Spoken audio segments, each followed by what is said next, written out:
Hey beauties, welcome back to my channel. For today's video, I am simply getting ready for the day. I pulled out a bunch of my favorite cream products, so we are doing a full face of creams. In my last video, I shared a list of all my favorite cream bronzers, blushes, and highlighters. So if you're just looking for a comprehensive list of recommendations, I would definitely check out my last video. I don't think we're gonna do anything later on today. I'm looking out the window, it's very gloomy. In fact, I'm pretty sure a system is moving through. So my husband's taking a nap, Jazzy's taking a nap. My sweet little poodle Jazzy has been suffering from some health issues lately, so we were at the vet again yesterday, and she is in recovery today. So we've just been cuddling all morning on the couch, but she's fast asleep now. So I figured I might as well take advantage of the very lazy Saturday afternoon that we are all having. I'm going to play around with this makeup, and I'm going to try to recreate one of my favorite recent looks. I have this cute little watermelon clip. This was sent to me in a little PR box from Glow Recipe this week. I'm going to use that to clip my hair back. I'm even going to zoom you in a little bit closer. The only thing I have on my face right now is moisturizer and a little eye cream, but that's it. So I'm going to begin with this by Terry Brightening CC Serum. This is the shade Sunny Flash. This is going to be my primer for the day. And it does add quite a bit of color to my skin, which is perfect because, as you all love to point out, I am very pale. I have a very light complexion on my face, but I do like to sunless tan my body, so this will help balance everything out a little bit before I go in with foundation, which is great. It does contain rose extract, white rose. It has a little bit of a rose scent to it, but it's hydrating, correcting, and it gives radiance. To blend that out, I'm going to go in with this Sephora Pro number 56 brush. I think they call this a foundation brush, but it's great for everything. I use this brush all the time. And for something like this, I'm just going to start in the center points of the face and blend it out. You really only need a small amount as well. Anytime I go in with 2 pumps or more, I end up regretting it. Not that it's greasy, but it does give maybe a little bit too much hydration. Too much radiance, there is such a thing.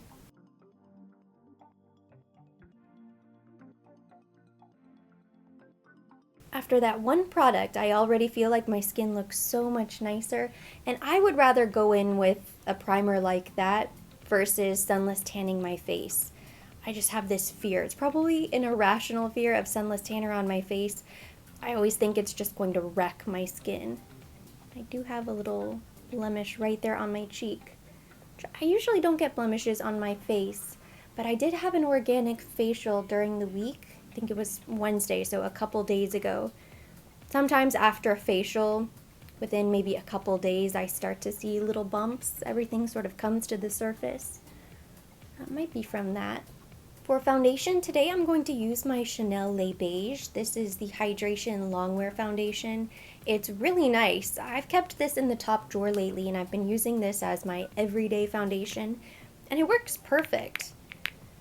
I think if I had to choose a favorite, I still prefer the Ultra Le Tint, but that's okay. I used that one up, and I want to go ahead and go through this before I replace that one. I might as well use the same brush. I'm just going in with this Sephora Pro 56.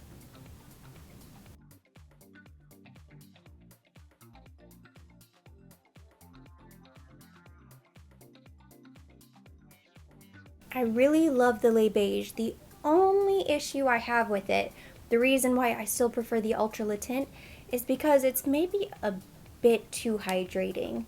My skin loves it, but the humidity doesn't. It's just the climate here in Miami.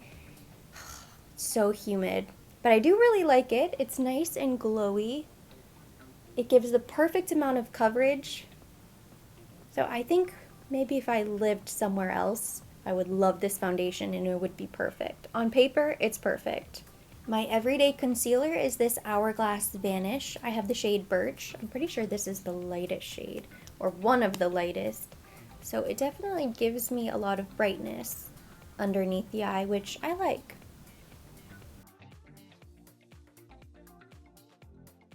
I am blending this out with the Sigma Concealer Blend Kabuki F79 brush. I use this constantly, And I've pretty much gone through all of the other Sigma brushes I own. Now it's kind of a combination between rougher brushes, some Marc Jacobs, some Sephora Pro brushes, but I will never give up this concealer brush. I swear I've been using this for years now, and it's the only thing I like to use for concealer. I should probably invest in more than one because this is the only one that I have and I use it every single day. For foundation, I'll kind of rotate between a few. For concealer, I am so loyal to this F79. If you're wondering what happened with Miss Jazzy, it was about 3 or 4 weeks ago, sometime in July, my husband noticed that she had swelling underneath one of her eyes. And we were wondering what happened, just kind of racking our brain, trying to figure out what she could have gotten into or what happened. It kind of came out of nowhere. She does this thing where she fits behind this tiny crack behind the bed and she'll scoot underneath there. She has to squeeze really tight. She'll grab socks, paper, anything off of the floor, and she just darts back behind the bed in the middle of the night even. And that's where she keeps her little stash of stuff that she steals. We usually have to coax her out with ham or cheese.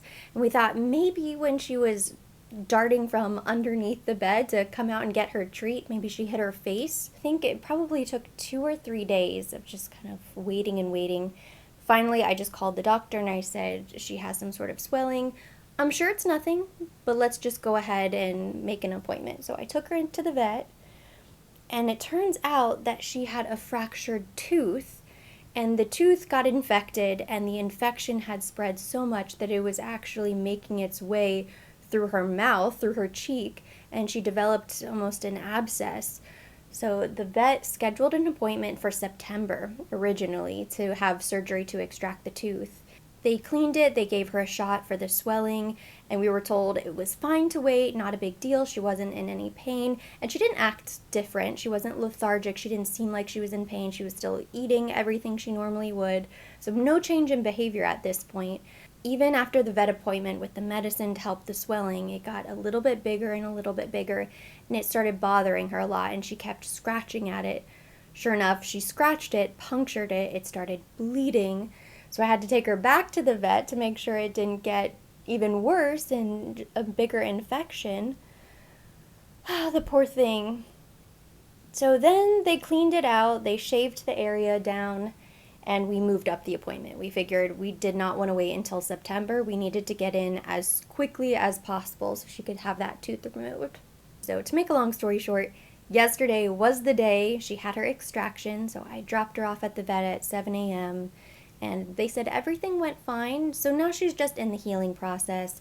Anytime she's gone under, she's always a bit groggy, a bit lethargic the next day. She did get sick at the vet.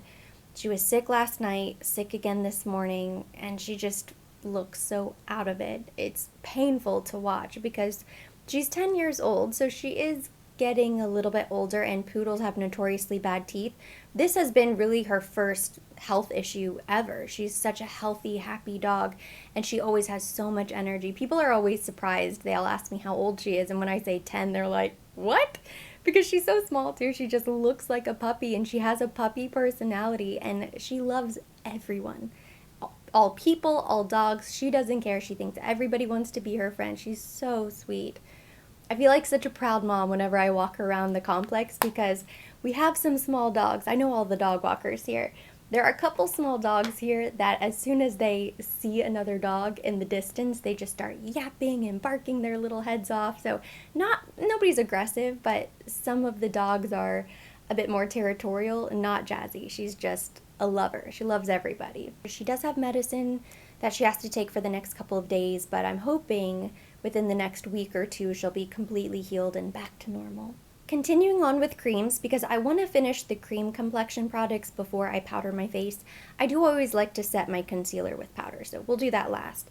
I'm going to go in with the Danessa Myricks Power Bronzer. I have the shade Medium. I love this. I mentioned that this was probably my favorite of all of the cream bronzers, and I don't know if I've ever used this. I think I maybe used it once, so I definitely wanted to go with this one. And then I pulled out this Marc Jacobs The Shape. Unfortunately, I think this is sold out on their website. And a couple people were telling me that Marc Jacobs might be going out of business, and everything has been on sale for months now, so not really a good look for the business. But I did read a post on the Trend Mood page where she addressed the rumors, and it sounds like they are not going to extend their current beauty contract. Whoever they had licensed the name to create their products, they're seeking out a different collaboration, so that's why everything is on sale. But they're not disappearing, which made me so happy to hear because I really do like their products. The brushes, the eyeliners. There are some things from Marc Jacobs Beauty that I would truly miss if they disappeared and I could no longer get them. I don't feel that way about all brands. There are some brands that, yeah, I might own a couple of their products, but if they disappeared and I ran out, I would simply replace it, kind of like, thank you, next. I'm glad they are not going anywhere. Do you see how natural this bronzer is? And I think part of it is the shade, but it's just a really nice color. Not too warm, not too cool. And it blends so easily. I always like to go back with my foundation brush and stipple around the under eye area, around the mouth. Make sure that I didn't go overboard with my blending. It's kind of funny. You want to blend the product, but also you don't want to take it too far in the other areas that you don't want to bronze, like underneath the eye. But it's very easy to correct. I think it's easier to correct with a cream than it is powder. I just go back, stipple with my other foundation brush. The most natural looking cream bronzer. Cannot say enough great things about it, and I want to say it's maybe $26. It's not a huge compact, it's pretty small actually.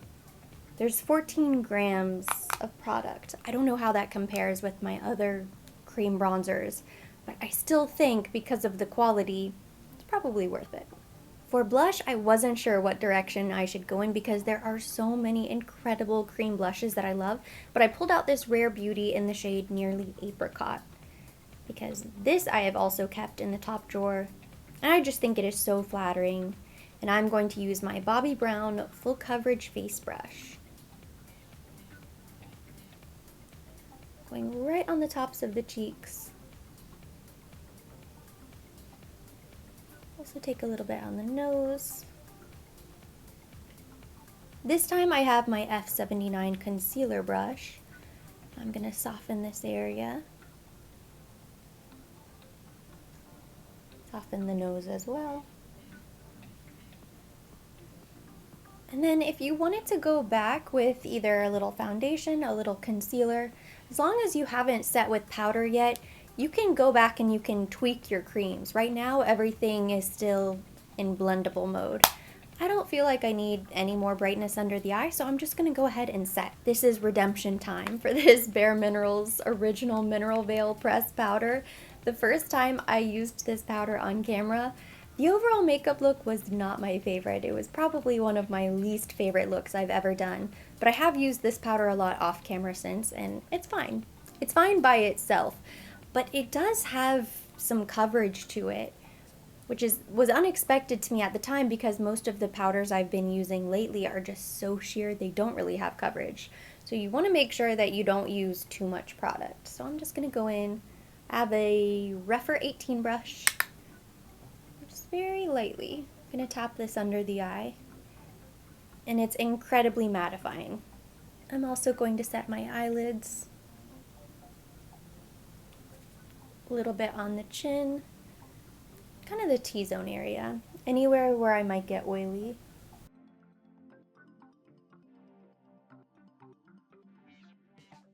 To highlight my face, I'm going in with this Guerlain Terracotta Gold Skin Stick Illuminator, or the highlighting stick. It has been such a long time since I've used this. Not just on camera, it's been forever since I've used this on camera, but I just haven't really used this in real life either. And it's such a shame because it is one of my all-time favorite products. And I was thinking about that as I was pulling out my products today, trying to figure out what I wanted to use. That is one of the bad things about having such a big makeup collection, is that you forget about your tried and true favorites, the products that you love Or maybe it gets shoved in the back of a drawer and you forget about it for a while. It's a pretty soft highlight. You can really only see it if a light is shining directly at your skin. But I always say this is just a skin perfector. Gives you that perfect glow. It's there, but it's light. But I love it. Sticking with the theme of creams, I pulled out this Rare Beauty Nearly Neutral Liquid Eyeshadow. I was inspired by another creator named Stephanie. I will link her page down below. She's on Sephora Squad with me. I saw she did a tutorial where she used this eyeshadow with a fluffy brush. And I thought, I should try that out. So I did, and I did the look for an Instagram Reels, and I thought it turned out so nice. I tried it again the second day, and it was very sloppy and difficult. So I think you just have to be very careful with this liquid eyeshadow if you're going to use it with a fluffy brush. Usually what I would do with a product like this is I would just apply a little bit to the lid, and that's it. I would go in the crease with a powder. But what Stephanie did was she put a little bit on the back of her hand, like I'm going to do, and this stuff dries pretty quickly, so you have to keep that in mind as well. Now that I've done this a couple times off camera, not that I'm an expert, but I can fix my mistakes. And then she went in with a pretty fluffy brush, which I need to wipe this off. She kind of swirled in there, picked up a little bit of the product. And you really want to work it in there so that you're not applying too much all at once. And then she went directly in the crease, like so.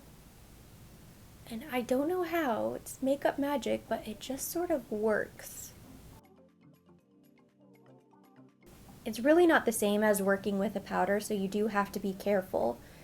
It can smear and get a little bit messy, which is what happened to me the second day when I was trying to recreate the look a second time. Had beginner's luck. But it does work if you're careful. I think you have to have a paper towel or some sort of towel to wipe your brush, because now I'm going to blend on top to make sure it's nice and soft. But if I didn't wipe my brush, I might accidentally just keep applying the product higher and higher, and then it would become too much.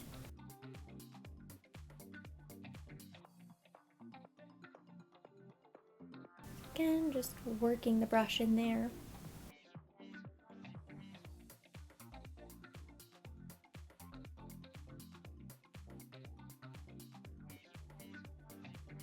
There's a little powder right there. My current go-to everyday eyeshadow has been this Tom Ford Duo. This is the cream and powder eye color in the shade Golden Peach. I purchased this during the Sephora Spring Savings event. It wasn't new at the time. In fact, I think this has been out for a couple years. But I'm so happy it's still available because it's really pretty. So on the bottom you have the rose gold cream shadow. On top you have the sparkle. Usually if I'm doing a quick everyday look, I will just use this and nothing else. But today I have a little bit more time, so we're just doing all of the works, and I am actually going to deepen the crease as well. But I'm going to start with this really pretty cream shadow. So on my flat shader brush, I'm just going to paint that on the lid.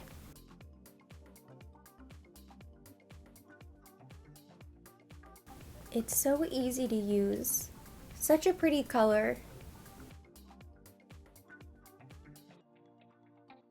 So now I'm going in with the glitter, and for this it's just best to use your finger, and I'm just going to pat that directly on the center of the lid. Speaking of glitter, I did end up purchasing the new Mothership palette from Bat McGrath Labs. I was sort of on the fence, like, should I do it? Should I pull the trigger, or should I hold off? Should I be strong with my low buy, or do I really want this palette? I know I don't need it, but do I want it? And I don't know, something came over me the morning of. I was like, okay, I'm gonna do it. Let me check out really quick. And it already shipped. I'm so excited. I really like the dewy complexion look and the wet eyeshadow.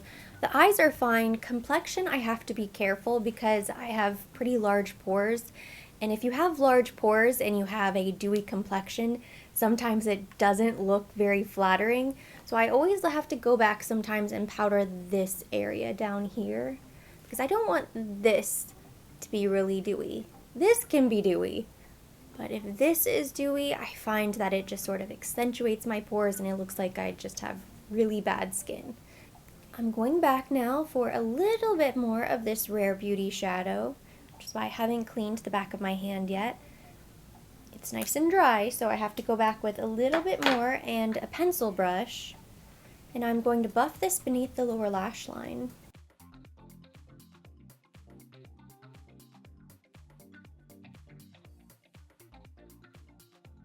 So I picked up this nude dress eyeshadow palette from Dior, and I have a rougher 13 brush, and with this shade right here, which isn't that dark actually, it's kind of the perfect in-between shade. It's sort of in the middle between medium and deep.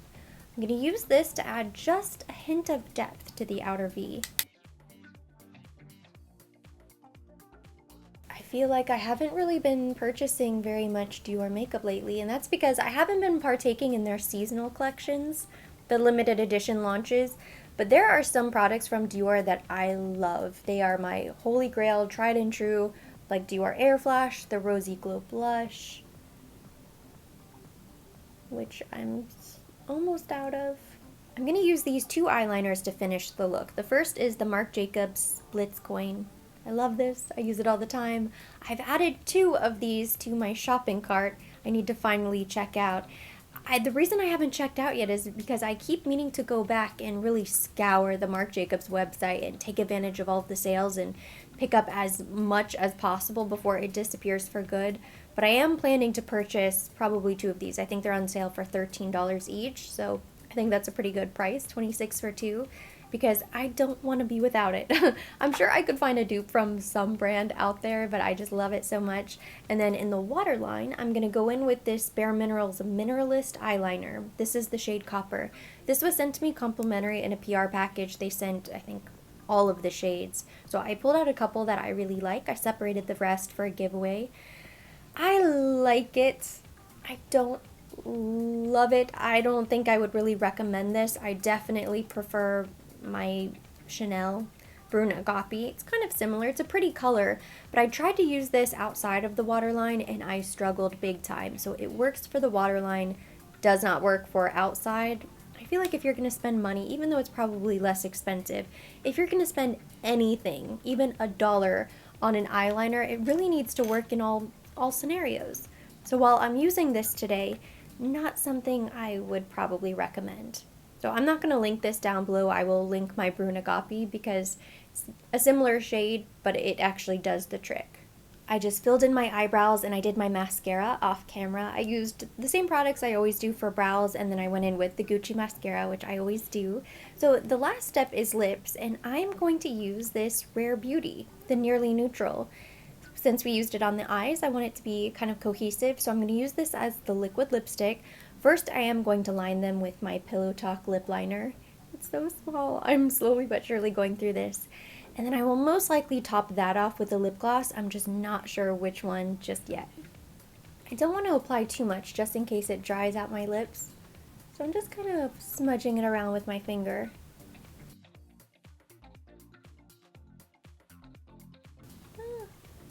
The color is really pretty for a liquid lipstick.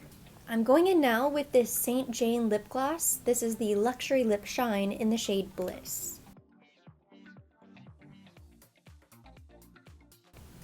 I don't think I need anything else. I feel like something is missing. I'm not quite sure what. I'm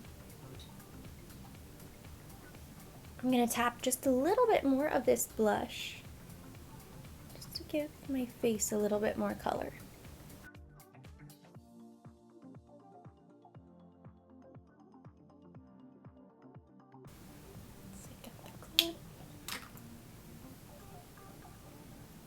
I don't know why, I still feel like I'm missing something.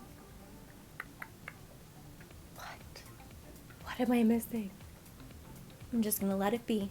I'm gonna call it quits. This is the finished makeup look for the day. The final step to get ready is fragrance, of course, and I wanted to share this cute little discovery set that I recently ordered. I picked this up from Bloomingdale's. I think it was maybe $35, and then I had a little discount from their loyalty program, so it was like $25. I had to get it. So I've been so interested. I've heard so many recommendations from you guys about this particular perfume brand, and I've been saying it wrong in my head this whole time. I thought I was prepared for this. I've been saying Misner, but now that I'm reading it, I think it's maybe Meisenser. I have no idea. I will look it up, but this is the brand. I've heard so many great things about it. And inside, you get a couple of their best-selling samples, including Ideal Oud, For Your Love, which is one of the big recommendations, Luxury, and Très Cher. And I tried them all. I know, I couldn't wait. I wanted to hold off and maybe include this in a first impressions blind buy video, but I was too excited. So I've already smelled all of them, and I've narrowed down my two favorites. I thought For Your Love was going to be the #1 favorite because I think that is the most popular. A lot of people compare it to Baccarat Rouge 540. I like it, but my favorite in this little discovery set is Très Cher. It smells incredible, so nice. It's kind of a warm, cozy vanilla. So I think this is going to be my fragrance on this side. I want to test them out. I have to wear it on my skin, of course. And then I am going to do For Your Love on this side. So I'm wearing two fragrances of the day. It's a 2-for-1.